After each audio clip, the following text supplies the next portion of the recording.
Marikina Representative Stella Quimbo is getting some heat from fellow Liberal Party members over her defense of the OVP and DepEd's confidential funds. But LP President Congressman Ed Lagman said she remains a member.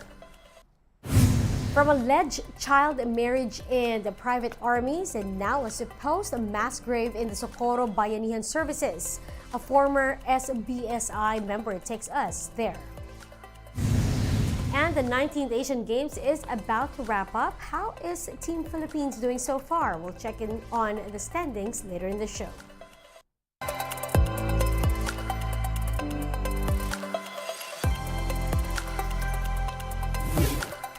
Fast, focused, and fearless. Here's everything you need to know to jumpstart your weekend. I'm Riza Diaz.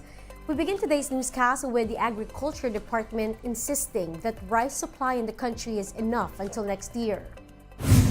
According to Agriculture Assistant Arnel de Mesa, the supply of rice has been stable since August. He added that current national inventory of the staple is expected to last for 77 days and 94 days once supply from local harvest kicks in.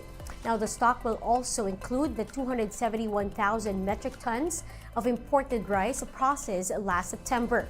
The government has been ramping up its campaign against agricultural smugglers and hoarders, which are believed to be the reason behind the rising prices of goods.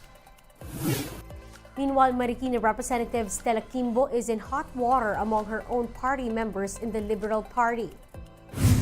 Liberal Party President and Albay Representative Ed Lagman said Quimbo's defense of confidential funds, particularly that of the OVP and DepEd, runs contrary to the party leadership's collective position.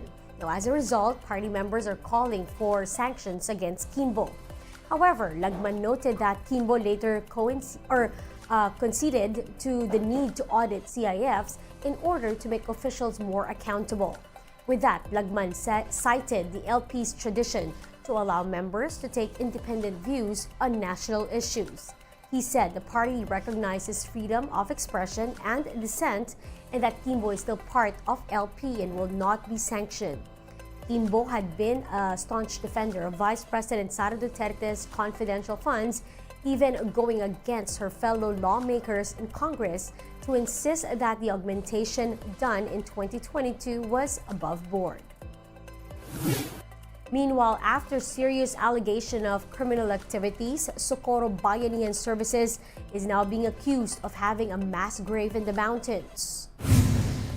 A former SBSI member claims that the group's leaders barred them from seeking proper medical help for their children and that deceased newborns were haphazardly buried in a mass grave.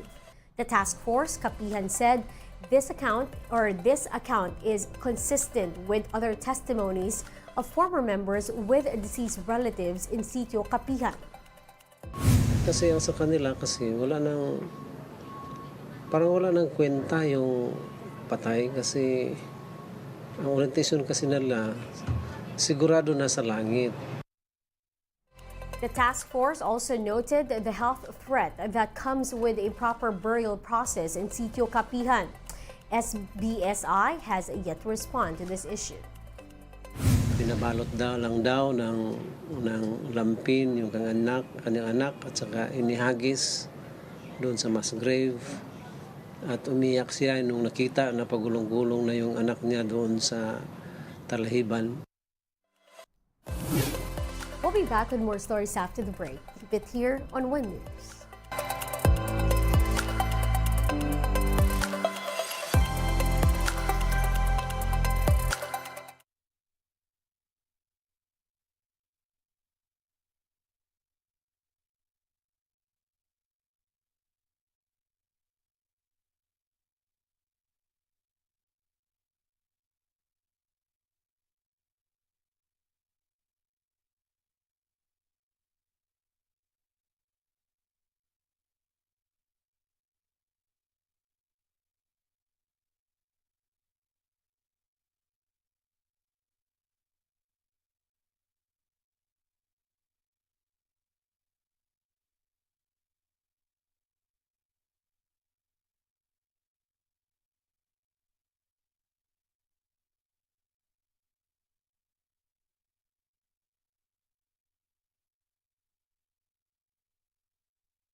still watching One News Now. I'm Riza Diaz.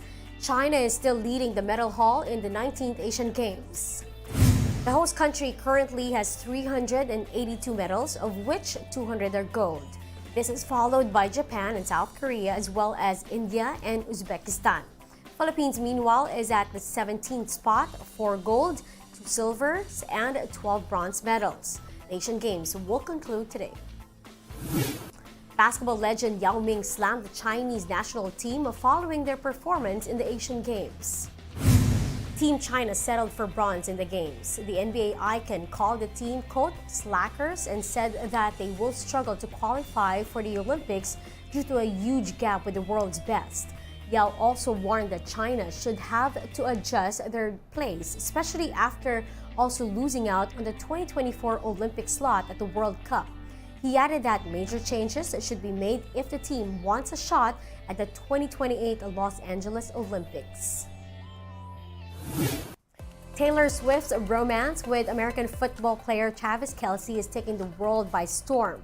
Now, Travis shares how he deals with the added media attention in this Associated Press report.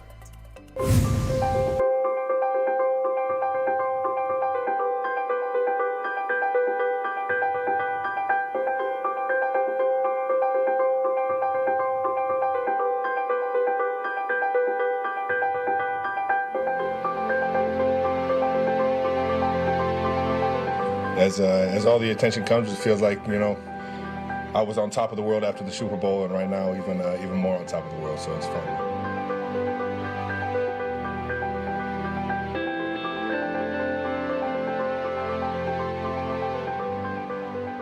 No, we're learning with the paparazzi, just taking photos from all over the place, but at the same time, it's it comes with it. It comes with it. You got a lot of people that care about Taylor, and for good reason. So it's just got to keep living and learning and enjoying the moments. And at the end of the day, I've always been pretty good about compartmentalizing and being able to stay focused in this building. So I'll just keep rolling with that, man.